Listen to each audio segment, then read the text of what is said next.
Kenapa waktu malam hari banyak lampunya? Soalnya kalau yang banyak kurangnya itu aku. Halo, kembali lagi bareng gua di sini. Buset, lama betah gua nggak upload dan nggak bicara kayak gini. Oke, biar gak buang waktu langsung aja ke rangkumannya. Skuy!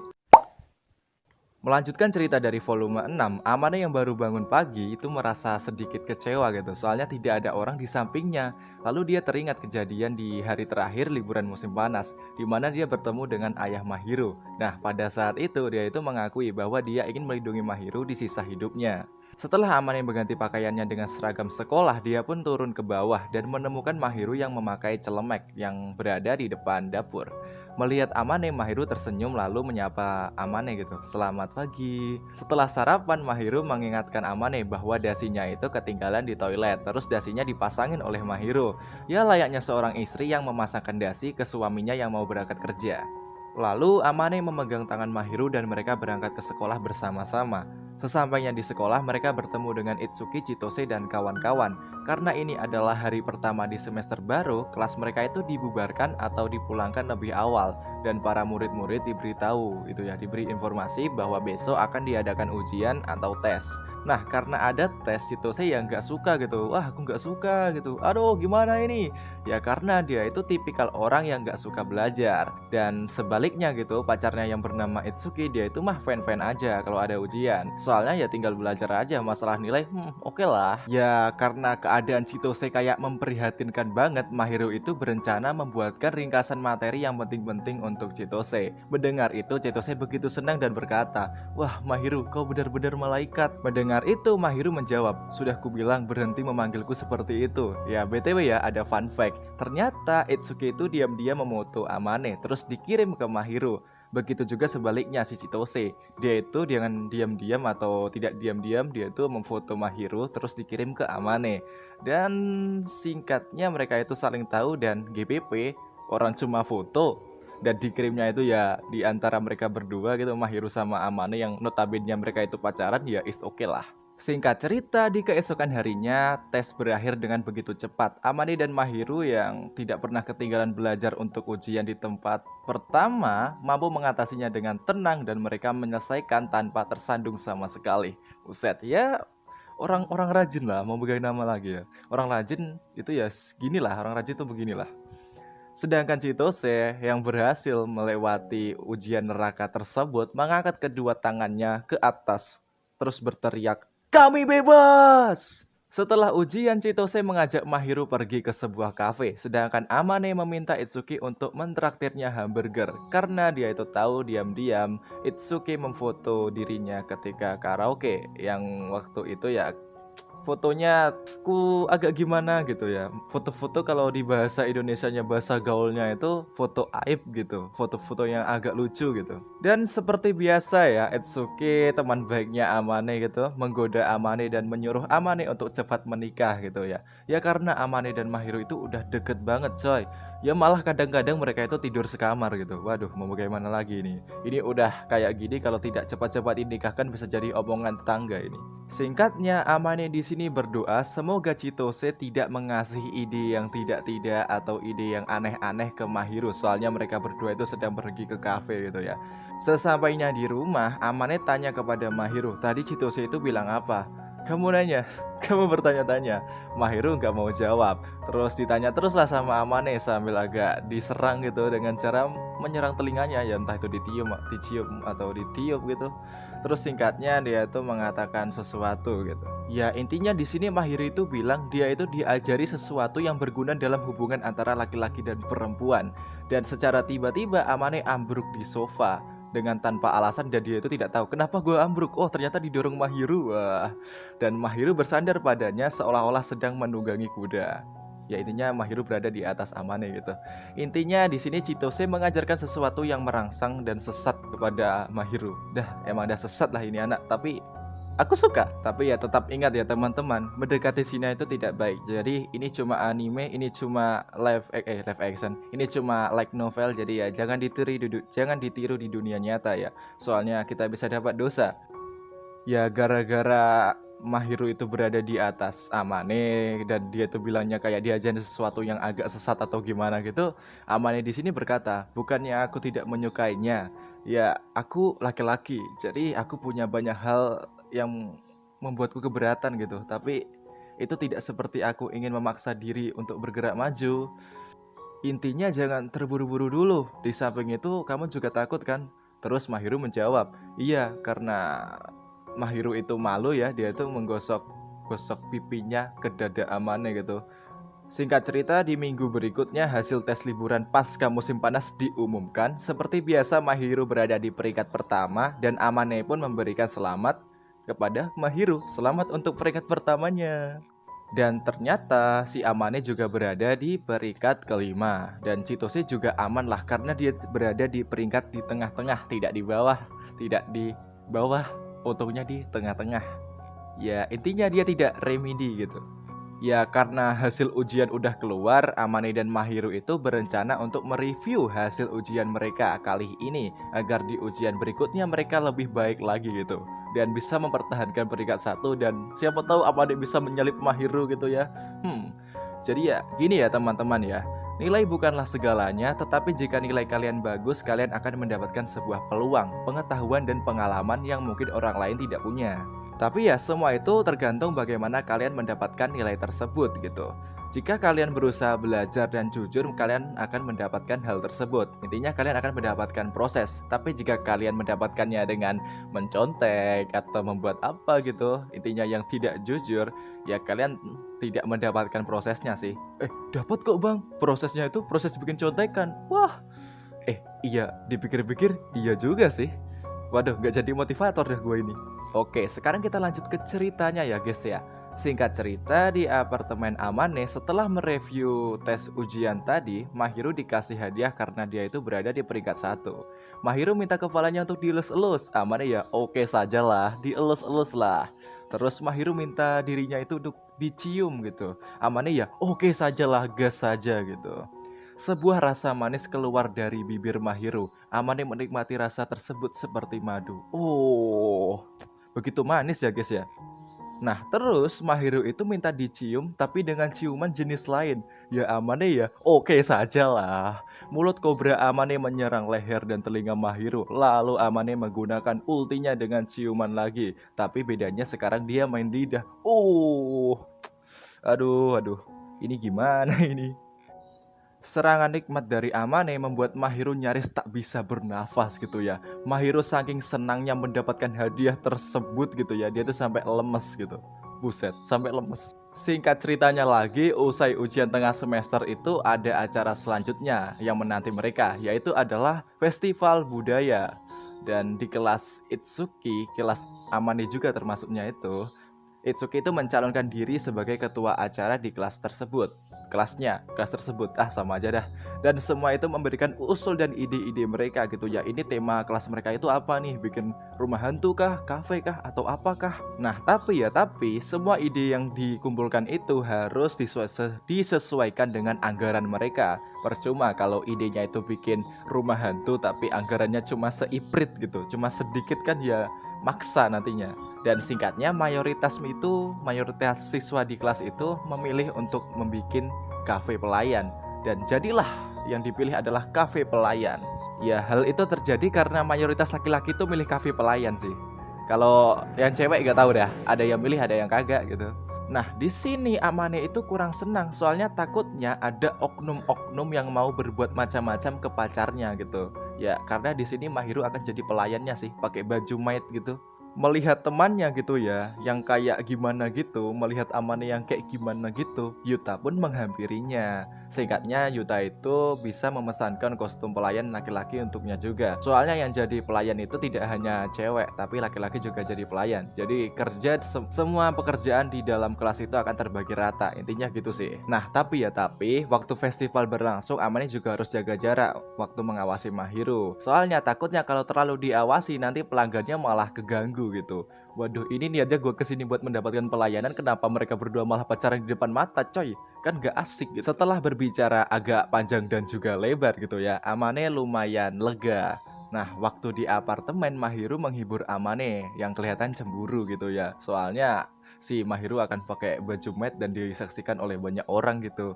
Terus di sini Mahiru itu bilang, orang yang pertama kali melihatnya memakai pakaian pelayan adalah Amane. Oke, buset, begitu romantis ya hubungan mereka berdua ini ya. Kalau gua mah kapan ini jomblo terus ini. Keesokan harinya di sekolah di kelasnya juga, Itsuki itu memimpin kelas dan mencatat apa aja yang dibutuhin dari mulai menu, alat, kostum, dan lain-lain. Sampai-sampai Amane itu kagum melihat Itsuki yang jago banget memimpin kelas gitu ya. Wah, ini calon-calon jadi pemimpin ini. Karena ya setahun sebelumnya itu, BTW ya, setahun sebelumnya Amane itu menganggap festival budaya itu sia-sia dari waktu dan juga usaha gitu. Tapi sekarang setelah dia punya Mahiru gitu di sisinya, dia tidak berpikir hal seperti itu lagi gitu ya. Malahan dia itu berpikir, ternyata festival budaya itu tidak terlalu buruk ya, karena mereka berdua itu bisa berduaan di sini juga gitu, dan menggunakan kesempatan ini untuk membuat kenangan bersama. Buset, buset. Kalau di Indonesia gitu ya, di tempat kita berada mungkin kita nyebutnya itu tetap ada sih festival budaya, tapi yang lebih oke-nya lagi itu kayak Disnatalis mungkin ya. Ulang tahun sekolah biasanya ada kayak bazar, kalau enggak ya acara-acara tertentu gitu, yang dimana hal tersebut bisa digunakan untuk membuat kenangan gitu. Kenangan, iya, kenangan. Kenangan. Oke, lanjut ke ceritanya lagi ya. Di bawah pimpinan Itsuki, persiapan festival budaya dilakukan begitu lancar banget gitu ya. Lancar dan aman gitu, mulus. Dan yang jelas anak laki-laki dan perempuan di kelas mereka itu semuanya itu terfokus dan bekerja bersama-sama gitu. Lalu kita juga dikenalkan dengan Kido Ayaka, seorang gadis dari kelas Amane yang bekerja paruh waktu di sebuah kafe. Dan di sini dia itu bertanggung jawab untuk mempersiapkan kostum dan pelatihan untuk pelayan di kafe kelas mereka. Nah, Amane di sini itu belajar untuk tersenyum. Soalnya saat dia disuruh tersenyum, yang keluar malah senyum palsu gitu, yang kayak senyum yang maksa gitu loh. Tapi setelah diajari gitu ya, setelah lama diajari, dia sekarang ya oke aja lah untuk senyumnya gitu, udah bagus gitu. Singkatnya, kostum pelayan tiba dan sesuai janji Amane menjadi yang pertama melihat Mahiru memakai kostum pelayan. Nah, hal tersebut bisa terjadi berkat kebaikan Itsuki, Chitose, dan Ayaka yang membantu Amane agar bisa menjadi yang pertama melihat Mahiru memakai baju yang begitu indah tersebut. Ya intinya di sini tuh Mahiru tuh masih kelihatan anggun gitu ya, dan masih kelihatan polos ketika memakai baju pelayan tersebut gitu ya, dan malah kayak tambah manis gitu. Nah, di sini kita dikenalkan karakter baru yang bernama Makoto Kokonoe, seorang anak laki-laki yang imut. Udah, itu aja sih. Lanjut ke cerita. Waktu perempuan latihan jadi pelayan, para cowok-cowok mulai tepar gitu ya, malah tepar gara-gara gak kuat ngelihat Mahiru yang begitu manis gitu. Setelah perempuan selesai latihan, gantian yang para laki-laki yang latihan. Yuta menjadi yang pertama praktek, dan taulah karena dia tampan dan sangat oke gitu, didemenin oleh banyak cewek-cewek coy gitu. Terus waktu Amane praktek dia ya oke aja lah, malah natural dia itu menjadi pelayan. Soalnya yang dia layani adalah Mahiru yang udah tiap hari ketemuan, udah kayak biasa banget gitu ya, udah kayak suami ketemu istri gitu. Oh ya, BTW, festival budaya itu tidak dibuka untuk umum ya. Jadi hanya orang-orang tertentu yang bisa masuk dan ikut. Orang luarnya hanya tertentu aja. Contohnya kayak kerabat dan juga kenalan yang sudah diizinkan untuk berpartisipasi. Nah, kalau Amane gitu ya oke aja lah, dia tuh bisa ngundang ayah atau ibunya. Justru yang bikin khawatir itu malah si Mahiru. Soalnya kan Mahiru itu tahulah ada masalah kepada orang tuanya gitu. Dan singkatnya di sini tuh Amane itu membantu Mahiru yang pengen mengundang pengasuhnya dulu yang bernama Koyugi kalau nggak salah. Ya intinya dibantu aja gitu untuk menghubungi. Kalau ketemu nomornya kan bisa dihubungi terus diminta untuk datang gitu. Singkat cerita, karena festival berjalan selama 2 hari, kelas mereka itu membuat shift gitu ya, membagi shift. Ada yang pagi, ada yang sore gitu. Singkat cerita, festival pun dimulai. Di hari pertama begitu ramai sekali, dan saat pergantian shift, Amane dan Mahiru itu berganti pakaian sekolah dan jalan-jalan untuk melihat festival. Singkatnya, mereka itu makan yakisoba bersama Ayaka dan Souji. Dan ternyata Souji itu adalah pacarnya Ayaka. Buset dah, di cerita like novel ini kenapa semua itu punya pasangan dah? BTW Yuta masih jomblo sih. Ya karena di sini Ayaka itu tahu kalau Amane dan Mahiru itu lagi pacaran gitu ya. Ya di sini dia itu menggoda mereka lah seperti yang dilakukan oleh Itsuki. Terus gitu. Di sini dia itu nanyain ibu sama ayahnya Amane itu di mana gitu. Terus Amane itu menjawab mereka akan datang di hari kedua festival. Udah itu aja sih. Oke lanjut. BTW ya ngomong-ngomong, kenapa semua karakter, ya gak semua sih, hampir semua karakter di light novel ini punya pasangan gitu ya. Dan sementara gue yang baca masih jomblo gitu. Why? Kenapa? Why? Singkatnya, setelah makan siang, Amane dan Mahiru melanjutkan tur mereka keliling ke festival budaya tersebut.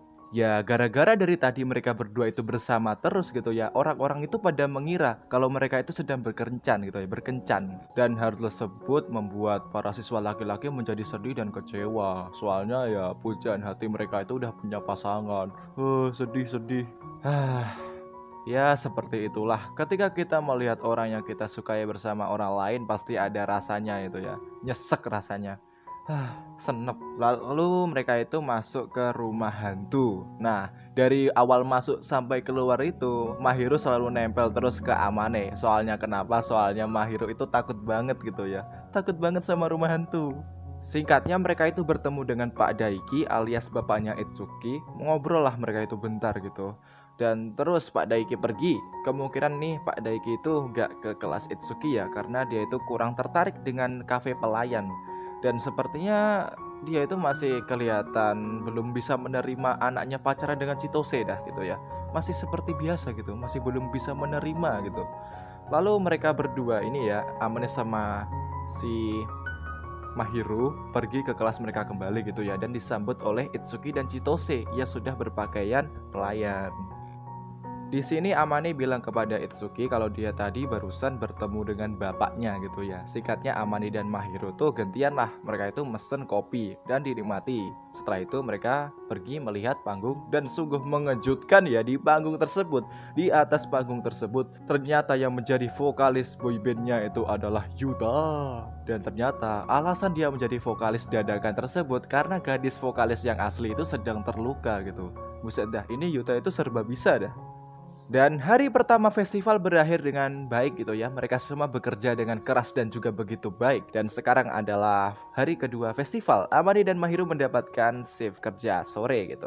Shift jaganya sore. Dan karena paginya mereka itu bebas mau ngapain di festival ya mereka itu ngajak kedua orang tua Amani buat ke festival gitu, keliling-keliling. Dan buset dah, di sini Mama Shihoku itu cantik banget coy, gila. Aduh. Singkat cerita, setelah mampir-mampir mereka itu pergi ke kelas Amane gitu dan bertemu dengan Itsuki dan juga Chitose. Dan tiba-tiba datanglah Pak Daiki. Chitose otomatis yang menyingkir lah, soalnya Pak Daiki itu masih belum bisa menerima dirinya gitu. Ya di sini itu sesama orang tua, ibu dan ayah Amane itu mencoba menjelaskan ke Pak Daiki kalau hal yang dilakukan Pak Daiki itu salah gitu. Tidak menerima Chitose itu salah. Soalnya karena itu ya anak-anak itu berhak memilih keputusan mereka sekarang. Tapi ya namanya orang tua pasti beda-beda pemikiran. Tidak semua orang tua pikirannya itu sama. Intinya gitulah, manusia itu memiliki pikiran yang berbeda-beda. Sulit sekali untuk menyatukan semua pikiran itu ke satu gitu. Ke satu pikiran, sulit banget. Singkatnya, setelah bicara agak panjang dan juga lebar gitu, Pak Daiki pamit pergi lagi. Dan kemungkinan ya dia itu masih belum bisa menerima Chitose. Itsuki di sini ya udah kayak biasa banget ya, kayak di Gini ini tuh udah biasa banget.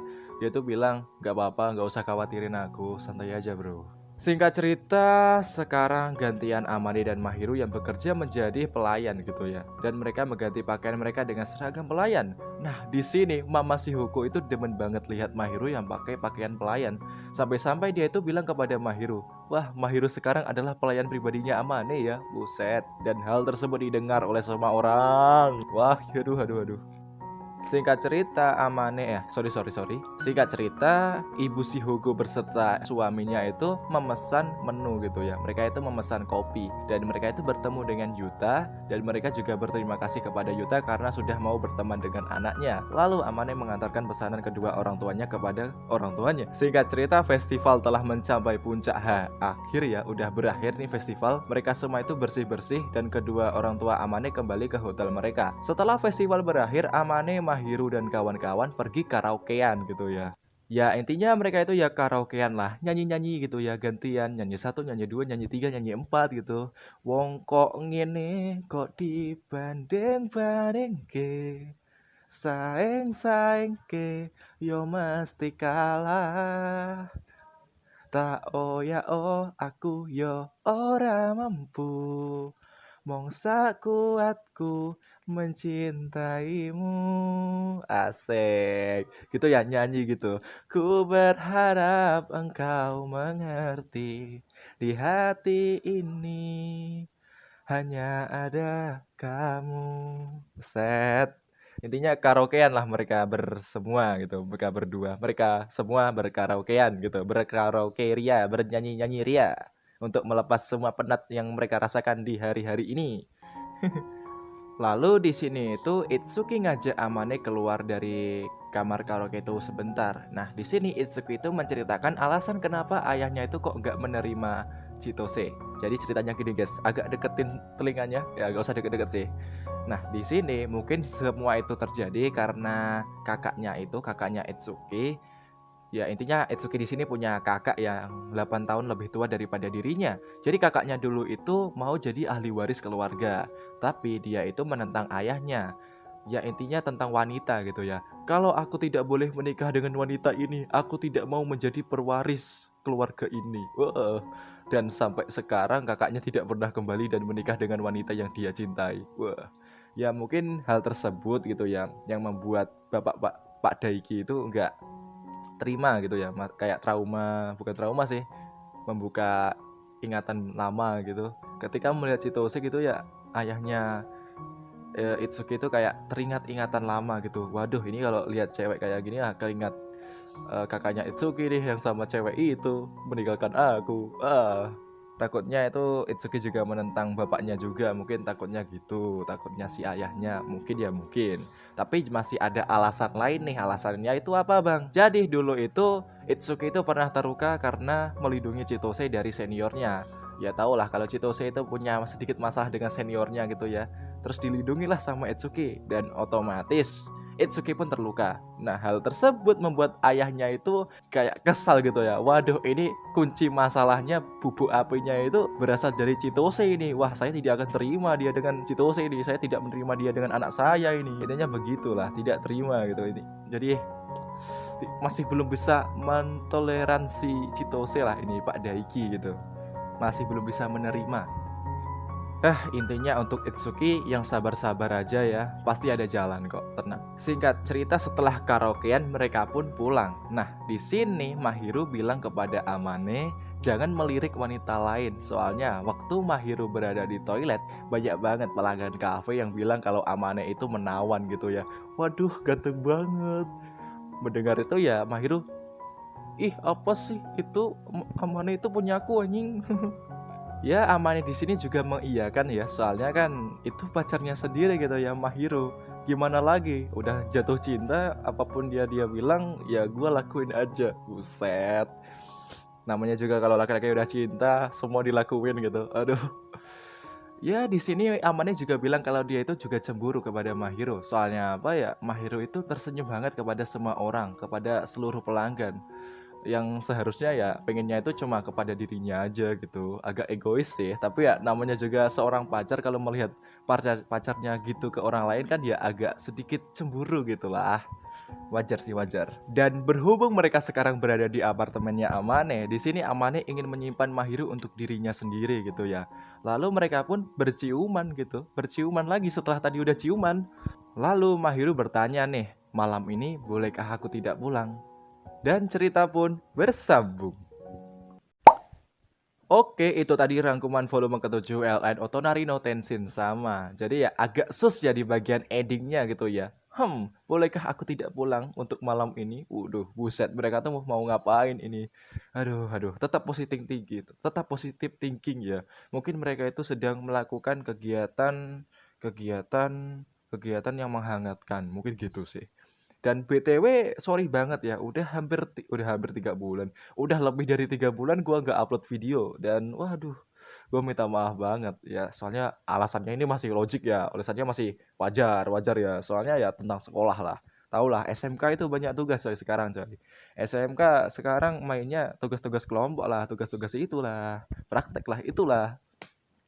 Terus tugas lainnya itu mungkin tugas-tugas tambahan. Terus kalau tambahan lagi selain sekolah, gue itu juga ikut organisasi ya, ekstra ikut organisasi gitu ya. Otomatis gue juga banyak agenda di kegiatan tersebut, di organisasi tersebut. yang ngebuat gue jarang banget upload. Bahkan udah 3 bulan lebih gue nggak upload video. Dan gue minta maaf banget, soalnya bagi waktunya itu sulit. Soalnya di organisasi itu nggak cuma kayak jalanin organisasi organisasi juga, tapi ada juga lainnya kayak lomba-lomba lah atau apa yang ngebuat gue itu bingung banget bagi waktu untuk bikin video baru. Jadi gue kayak bikin rangkuman ini itu ketika gue hari Minggu free banget, itu baru gue ngerangkum 1 hari penuh buat bikin video ini. Dan mungkin kedepannya masih gue usahain buat upload lagi. Intinya ya bagi-bagi waktu lah. Jadi tetap tunggu aja video gue selanjutnya. Semoga bisa upload lagi sih. Semoga. Amin. Oke, sekian dari gue. Kalau ada yang kurang, gue minta maaf dan bisa ditambahin lagi di kolom komentar. Gue pamit dulu. Bye.